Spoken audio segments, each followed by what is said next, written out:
বিশ্বাসঘাতকতা সবাই করতে পারে না, যারা করে তারা অত্যন্ত চতুর এবং ঠান্ডা মাথার মানুষ। তাদের দেখলে মনে হবে আসমান থেকে নেমে আসা এক ফেরেশতা।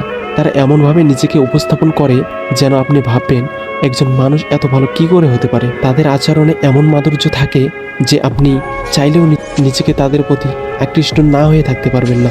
আপনি হয়তো ভুল করে তাদের ভালোবাসতেও বাধ্য হবেন, কিন্তু এই ভালো মানুষের মুখোশটা আসলে একটা সাজানো ফাঁদ। আপনি যতই তাদের প্রতি বিশ্বাস এবং ভালোবাসা দেখাবেন, ততটাই তাদের জালে আটকে যাবেন। যখন সেই ফাঁদে পুরোপুরি আটকে যাবেন, তখনই তাদের আসল রূপ আপনার সামনে উন্মোচিত হবে।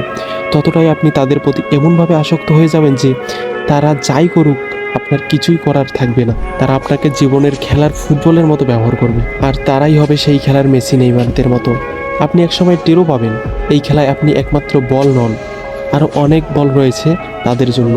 একটা সময় তাদের অবহেলা বিষে আপনার মন বিষণ্ণ হয়ে পড়বে। ভেতরে ভেতরে আপনি পুড়ে পুড়ে থাকবেন অদৃশ্য এক আগুনে। যখন আপনি সেই ঝলসানো হৃদয় নিয়ে তাদের কাছে যাবেন সামান্য সহানুভূতি বা ভালোবাসার জন্য, তখন তারা আপনাকে চূড়ান্ত আঘাত দিয়ে সম্পর্কটার ইতি এনে দেবে। তাদের বিদায়ের পর আপনি হয়তো বুঝতে পারবেন এই পৃথিবীতে কেউ আসলে কারোর জন্য নয়, সবাই স্বার্থের জন্য আসে। স্বার্থ ফুরিয়ে গেলে তারা সবাই চলে যায়। সেই মুহূর্তে আপনি শিখবেন নিজের মূল্য নিজেকেই দিতে হয়। অন্ধবিশ্বাস বা অযাচিত ভালোবাসা শুধুই কষ্টের কারণ হয়ে দাঁড়ায়।